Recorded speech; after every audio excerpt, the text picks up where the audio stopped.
Sorry about the noise. I'm out here in the camper. I thought I'd do a video. You know, when I was a bike technician, mechanic, I actually did a lot more than just bikes. Weight equipment, you name it, I did it. Tennis ball rackets, I restrung rackets, I did a little bit of everything.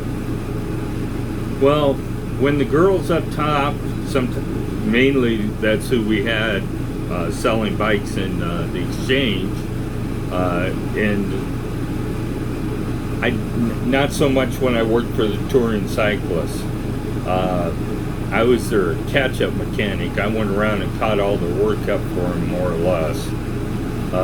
So I was in the basement, and once in a while I'd get called up to the top to discuss some technical feature of a bicycle or something like that. But first question I used to ask them is, how often you're going to ride? And they would tell me, and I'd say, is this something you're just starting? You know, because it comes right down to it, you don't want to oversell them a bicycle. Sometimes they'll say they're going to ride every day, and then 2 years later, the bike's hanging in the garage. They paid $1,000 for it, and they're pissed off every time they look at it. So I used to ask them what you're going to use it for, the intended purpose, and ask them a bunch of questions so I could get an idea of what I should sell them. Sometimes it was a Huffy. And when I worked for the exchange, we did have Huffies. We carried Cannondale, K2, and Scott, I believe, were the brands that we carried. Yeah, Scott used to make bicycles. And Schwinn. We did have Schwinn, too, when they were still around. So I had a wide selection ranging from $80 clear up to $3,000 or $4,000. I could sell them just about anything in their price range. So I used to decide what I was going to sell them and then go from there. Now, I'd be irresponsible if I sold them a bike that they would have to replace in a couple of years. So I always listened to them and took what they said at face value. They said they were going to ride it every day, commute to work, do whatever. I sold them a bike that I thought that would last them at least 10 years, and or was upgradable to get to the point. Sometimes they'd walk in and say, well, I want something to get me going, but I will upgrade it later. So I'd sell them a bike that was appropriate for what they were asking for. So now I seen a comment today that said the lectric XP was a piece of junk, that they've replaced everything that they could possibly replace except for the motor, the battery. I don't remember what else he said. And I'm wondering now if he bought the bike and it's being used appropriately for its intended purpose. Now, you should be able to ride the XP every day if you use reasonable judgment, meaning that you're careful when you go over the curves, you don't jump it. It was never intended. There's no bike out there that, other than a BMX, that was intended to jump. And most will void their warranty if they find out that you're using it in a purpose that wasn't intended for. He also complained about the warranty. I can't judge that because I've never had any problems with the warranty. I call Electric, tell them I have a problem, they send me a part. And most people I've heard about have had the same issue. Now, if it's in their judgment that it's not a warranty issue, that's between you and them. But seeing one guy had problem with the display, moisture in the display, condensation. Mine gets condensation. I didn't even bother calling Electric about it because it didn't say that it was waterproof or water resistant even. So if it's stored outside, you're going to get, and there's temperature changes, you're going to get condensation in the display. You could use a heat source and make it evaporate, but the chances are if whatever condition caused the condensation will remain. So is electric the perfect bike? No, sorry. I've ridden bikes that cost.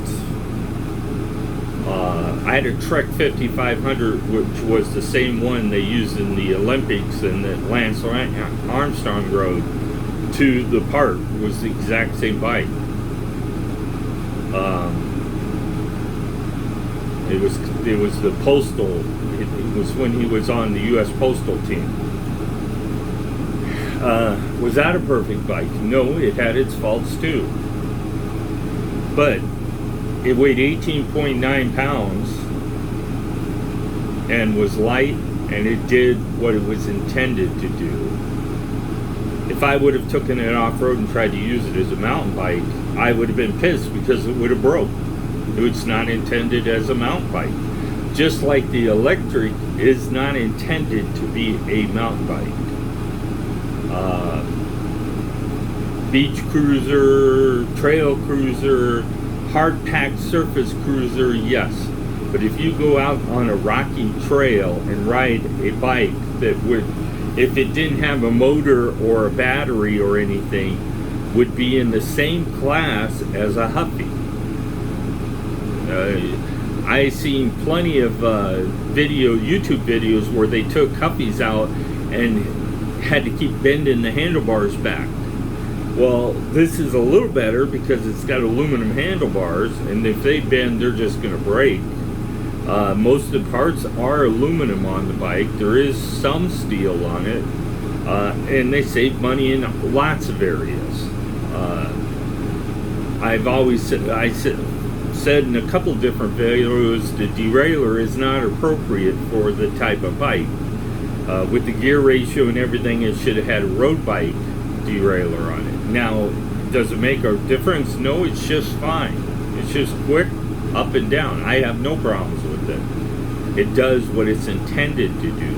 It could have been better if they would have used a shorter cage, but hey, it works. I'm not going to go out and run and buy a new derailleur right now because because it's not what it was typically used for. The XP is intended to be a hard surface, packed trail, a trail bike, not a mountain bike.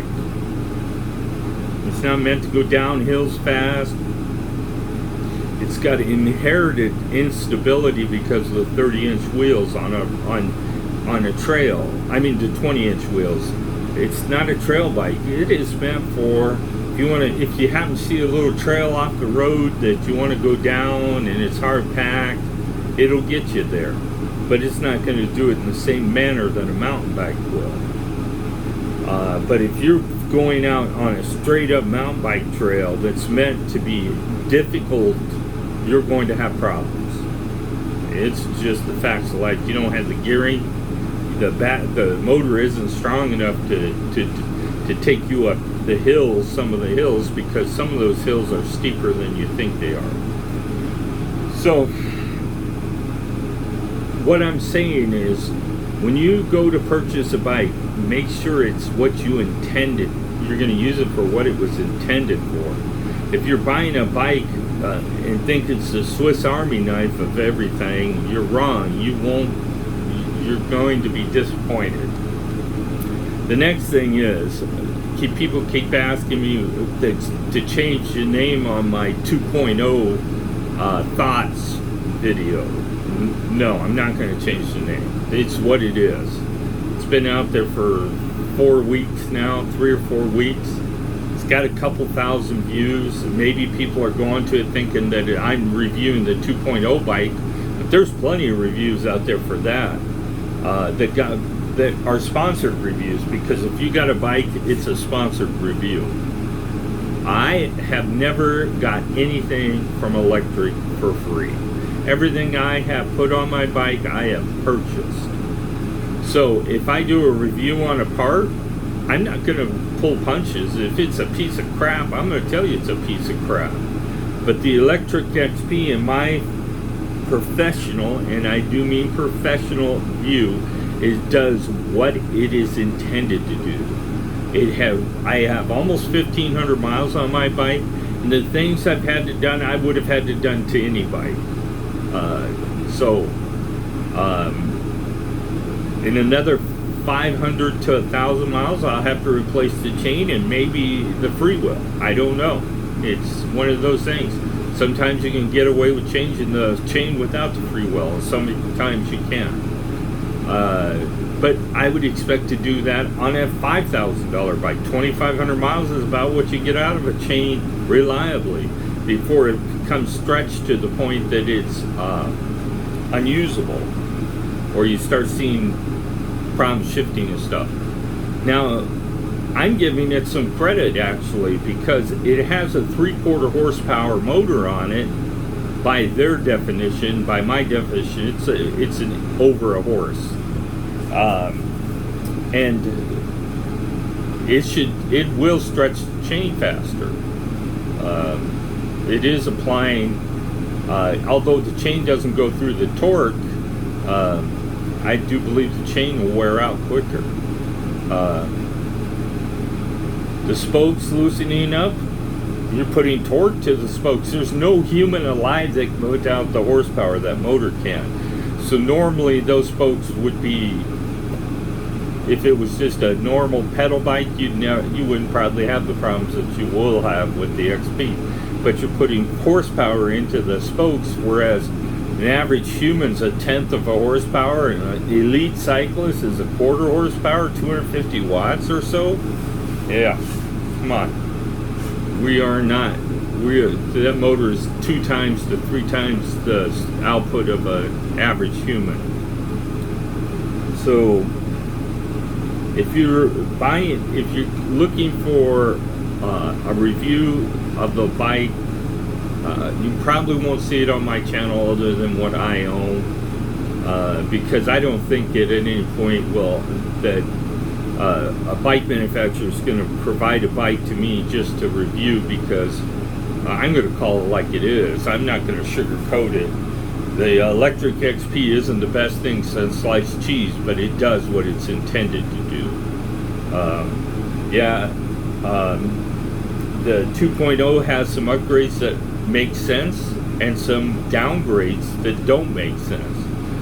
For you that don't know, the battery in the 2.0 is smaller than in the 1.0.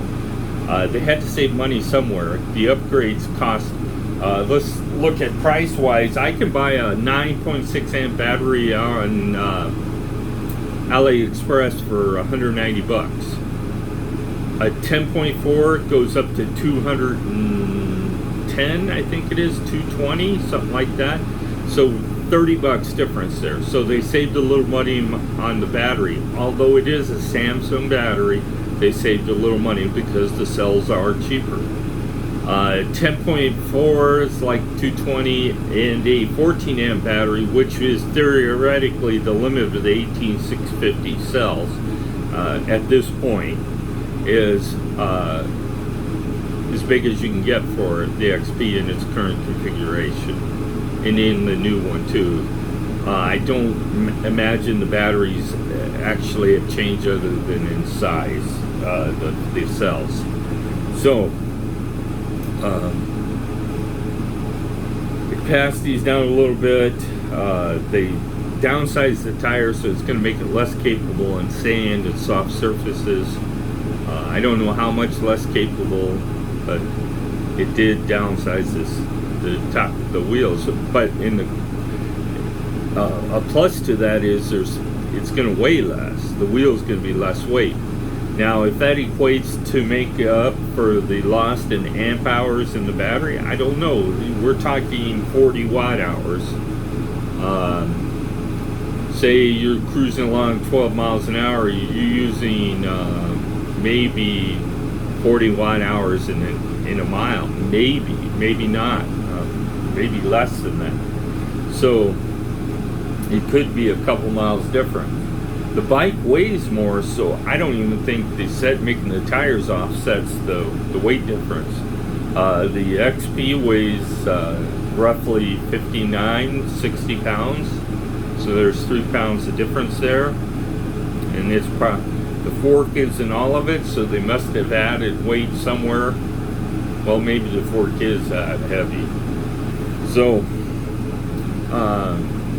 people, don't bash the bike if it doesn't work for you because you're not using it for its intended purpose. It'd be like buying a two-wheel drive truck and taking it off-roading and get pissed off because it gets stuck. Sorry, it's not being used for its intended purpose. I know that this is going to piss some people off, but the bike is a folding bike. Its intended purpose is to be able to put it in your car, use it for that last mile to work, use it for, I'm going to the beach and want a bike to hang out on after I get there, or I'm going RVing and I'm going to use the bike as a quick ride to the store when I need to go to the store instead of taking my vehicle. Especially for motorhomers, it makes perfect sense for those people. Put a rack on it, put the bags on it, and get a few groceries and head back to the RV. When you think you can comfortably go 10 miles and back, 10 miles there and 10 miles back, you've got something that will fit most people's needs, especially most RVers. But it is not intended to be a mountain bike. It's not intended to be a road bike. It's intended to be a bike that's used for what I described. So if you're disappointed in the way the bike performs for you, maybe you should have bought something else, something that was intended for your purpose. People want to cheap out and then get mad when they expect more from the bike than it can provide. The Electric XP does wonders with that 10.4 amp hour batteries. I've talked to people who can't get near the distance that we get out of them. So they're not cheap cells like maybe the other manufacturers are using. Electric spent the money where it needed to be spent and didn't spend it where it didn't need to be spent for the bike for its intended purpose. So I've raved on for 17 minutes. This is in, I think, 4K, so this might take hours and hours to upload. People, enjoy your bikes.